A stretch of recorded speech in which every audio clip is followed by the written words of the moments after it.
சாதி மறுப்பு திருமணத்தையும் சாதி பார்த்து வரவேற்கிற வீரமணி வகையறாக்கள் யோக்கியதையை இந்த காணொளியில் பார்ப்போம்.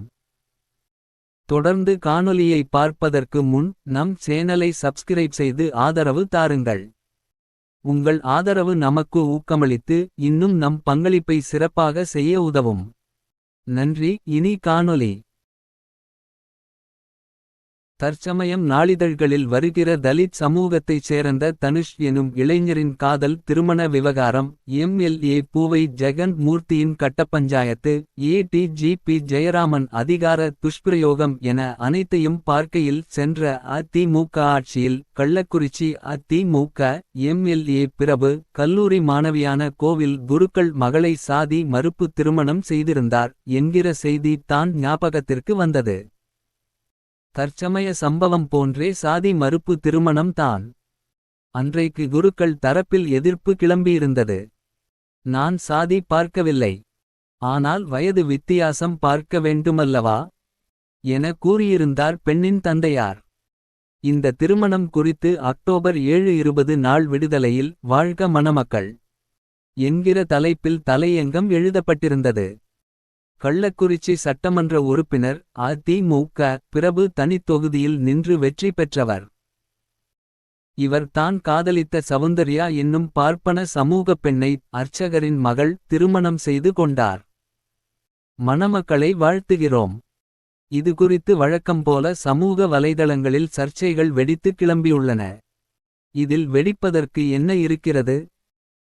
ஆணுக்கு 21 வயதும் பெண்ணுக்கு 18 வயதும் நிறைந்து விட்டால் சட்டப்படி அவர்கள் வாழ்க்கை இணையர்களாக ஆவதில் எந்தவித சட்டத் தடையும் இல்லை என்ற விடுதலை தொடர்ந்து கூறியது.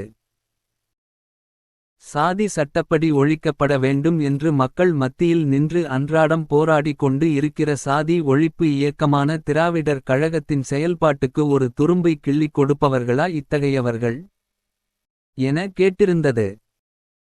ஏன் இன்றைக்கு சென்ற ஆட்சியில் நடந்த ஒரு சாதி மறுப்பு திருமணத்தை பற்றி பேசுகிறோம் என்றால், இன்றைக்கு இது போல் ஒரு சாதி மறுப்பு திருமணம் நடந்து அதன் பிறகு நடந்த சம்பவங்களால் தமிழகத்தில் மிக பெரிய அதிர்ச்சி அதிர்வலை ஏற்பட்டுள்ளது.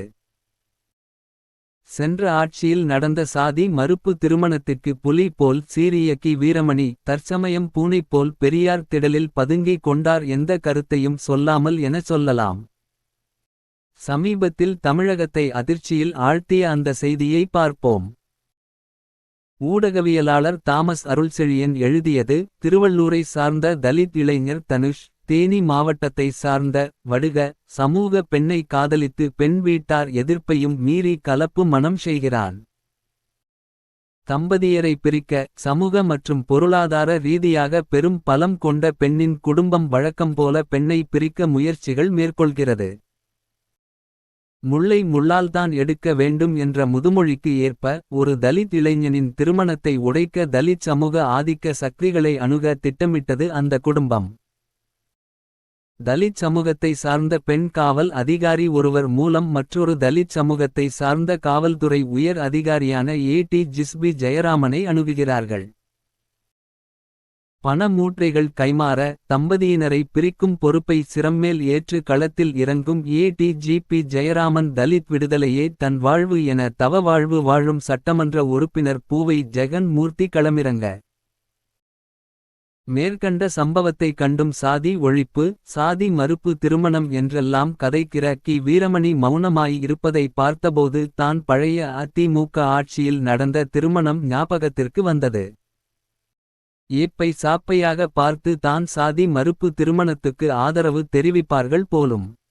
இதிலுமா பயந்தாங்கொள்ளித்தனம்? பார்ப்பனருடனான சாதி மறுப்பு திருமணம் என்றால் தான் வாயை திறப்போம், பிற ஆதிக்க சாதியென்றால் வாயையே திறக்க மாட்டோம் என சொல்வதெல்லாம் என்ன சாதி ஒழிப்பா வெங்காயமா? மேற்கண்ட சம்பவங்களின் மூலம் நாம் அறியக்கூடிய உண்மை என்னவென்றால், சில சாதியினர் விஷயத்தில் கி. வீரமணி வகையறாக்கள் சமூகநீதி பேச அச்சப்படும் என. இந்த லட்சணத்தில் தலையங்கத்தில் அன்றைய அவர்கள் கூறியது, சாதி சட்டப்படி ஒழிக்கப்பட வேண்டும் என்று மக்கள் மத்தியில் நின்று அன்றாடம் போராடிக் கொண்டு இருக்கிற சாதி ஒழிப்பு இயக்கமான திராவிடர் கழகத்தின் செயல்பாட்டுக்கு ஒரு துரும்பை கிள்ளிக் கொடுப்பவர்களா இத்தகையவர்கள் என வெட்டி நியாயம் பேசியிருந்தார். தற்குறிகளா? சில குறிப்பிட்ட சாதி வெறியை எதிர்ப்பேன். சில குறிப்பிட்ட சாதி வெறியை எதிர்க்க மாட்டேன். எதிர்க்க பயப்படுவேன், தொடை நடுங்குவேன் என்கிற மனோபாவத்தில் இருக்கிற இவர்களின் போலி சாதி ஒழிப்பு செயல்பாட்டுக்கு நாம் துணை இருக்க வேண்டுமாம். திராவிடர் கழகத்தின் தகப்பனான நீதிக்கட்சியினரைப் பற்றி அண்ணல் அம்பேத்கர் என்ன கூறினார் என்றால், செகண்ட் கிளாஸ் பிராமணர்கள் என. செகண்ட் கிளாஸ் பிராமணர்களின் செகண்ட் கிளாஸ் பிராமணர்கள் கண்டிப்பார்களா? குறிப்பிட்ட சாதியினரின் சாதி வெறியை கண்டிக்க பயப்படுகிற இவர்களுக்கு சரியான பெயர் தான் வைத்தார் அண்ணல் கி. வீரமணி. வகையறாக்கள். இம்மாதிரியான சர்ச்சையாகும் சாதி மறுப்பு திருமண செய்திகள் வந்தால் மணமக்களின் சாதியை தவறாமல் பார்த்து அதற்கேற்ப தங்கள் சாதி மறுப்பு திருமண கதாகாலட்சேபம் துவக்குவார்கள். மேற்கண்ட காதல் விவகாரம் எம்.எல்.ஏ. பூவை ஜெகன்மூர்த்தி ஏ.டி.ஜி.பி. ஜெயராமன் சம்பந்தப்பட்ட செய்தியை கி. வீரமணி தம் பத்திரிகையில் பிரசுரிக்க தவறியதற்கு அல்லது மறைத்ததற்கு ஒரு நியாயமான காரணம் சொல்லட்டுமே பார்ப்போம். இதுவே உத்தரப்பிரதேச மாநிலமென்றால் வாயை திறந்திருப்பார். இந்த விஷயத்தில் கி. வீரமணி கும்பல் வாயை திறக்க எத்தனையோ நியாயங்கள் உள்ளன.